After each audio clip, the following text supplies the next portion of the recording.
সবকিছুকেই না রিস্ট্রাকচার করা হচ্ছে। এতগুলো বছর ধরে যে না পাওয়ার অভ্যাসে আমরা অভ্যস্ত হয়ে গিয়েছিলাম, যে চাইলেই বোধহয় আমার গর্দান যাবে এমন একটা সিচুয়েশন পশ্চিমবঙ্গে ছিল। তো তাই আমরা চাইতেও অনেকে ভুলে গেছি। জানলা খুললে যে আলোটা আসবে তার উপরেও এমন নিষেধাজ্ঞা ছিল, তাই জানলাতে হাত দিতেই আমরা ভুলে গিয়েছিলাম। কিন্তু এখন যখন পরিবর্তিত একটা পরিবেশ তৈরি হয়েছে, মানুষ চেয়েছেন বলে, তাই জানলাটা আমরা খুলে দিয়েছি। এবার আমরা ওই আকাশে পাখি দেখতে চাইছি, সুন্দর একটা মেঘ দেখতে চাইছি, জানলা দিয়ে একটা গাছও দেখতে চাইছি, যেটা খুব স্বাভাবিক একটা চাহিদা। কিন্তু গাছটাকে তো কেটে ফেলা হয়েছে, তাই গাছটা তো লাগাতে হবে।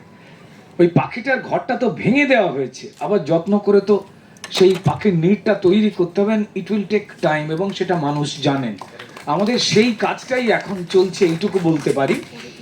আর রূপাদির কথা যুক্ত করেই বলি যে আপনাদের মধ্যে অনেকেই আছেন, I am very sorry to say, আপনাদের কাছে এডিটোরিয়াল জায়গায় ধুমকি অবধি পৌঁছে যেত যে কাদের কাদের মুখ ছাপানো যাবে না, কার কার ইন্টারভিউ নেওয়া যাবে না। এই যন্ত্রণায় তো আপনারাও ছিলেন। গুণকে বা যারা যোগ্য, সেই যোগ্যদের তুলে ধরতে তো আপনারাও চেয়েছেন, কিন্তু আপনারাও তো পারেননি। আপনাদের মতো নির্ভীক সাংবাদিকদেরও, তাদেরকেও তো বয়কট করবার নিদান এসেছিল যে সত্য খবর দেখানোর কাজে এরা রয়েছেন। এত সত্যকে পছন্দ করা যাবে না যে সত্য মানুষের পক্ষে শুভ। আপনি যে যন্ত্রণা পেয়েছেন, আমরা সবাই সেই যন্ত্রণা পেয়েছি, যে সময় গেছে। তো লেটস সেলিব্রেট, যেটা রূপাদি বললেন, যেটা আমরা সবাই বলছি, যেটা আপনারাও চান, যে স্বাধীনতাকে সম্মান জানিয়ে এই সেলিব্রেশনটা হোক। আবার বলছি যে কোনো টুকরে টুকরে পরিকল্পনা চলবে না। টুকরো টুকরো করা হয়েছে আমাদের ভাবনাগুলোকে, টুকরো টুকরো করা স্লোগান দেওয়া হয় আমার দেশের মাটিকে, টুকরো টুকরো করা স্লোগান দেয় আমাদের এক হয়ে একটা ভালো কিছু নির্মাণকে। No টুকরে টুকরে gang. মানুষকে আর টুকরো টুকরো করা যাবে না। আমরা যে ভাষারই মানুষ হই এই বাংলার মাটিতে, আমরা যে জীবিকারই মানুষ হই, যে খাদ্যাভ্যাসেরই মানুষ হই, আমাদের না টুকরো টুকরো করা যাবে না। সিনেমাও টুকরো টুকরো করার প্রবল চক্রান্ত হয়েছে। সত্যজিৎ, মৃণাল, ঋত্বিক, আমরা গর্বের সঙ্গে যাদের কথা বলি, যে অশুভ শক্তিটা আপনার আমার সবার জীবনকে বিষাক্ত করেছে।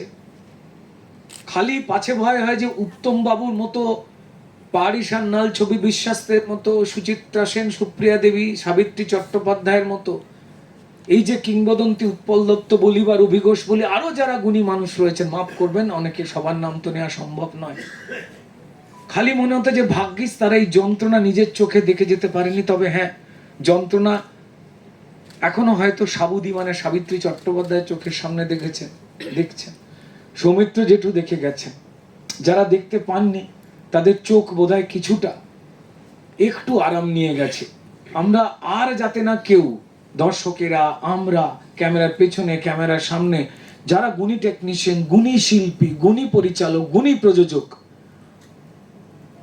তাদের নিজের মতো করে ভাবনাটাই বন্ধ করে দেওয়া হয়েছিল। শুধুমাত্র সিনেমার জগৎ নয়, এখানে শিলাজিৎদার মতো এত বড় একজন গুণী মানুষ বসে রয়েছেন। গানের জগৎ, সিনেমা তো সবকটা মিলিয়ে একটা বড় মাধ্যম। সেখানে গান কারা গাইবেন, গান কারা লিখবেন, কোন মঞ্চে দাঁড়িয়ে পুরস্কৃত হবেন, সরকারি বা দরকারি কোনটা কিভাবে কিছু লোক ঠিক করে দিত।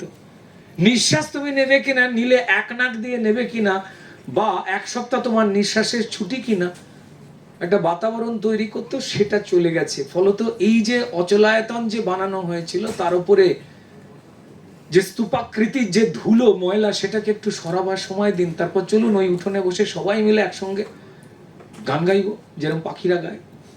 আচ্ছা রুদ্রদা,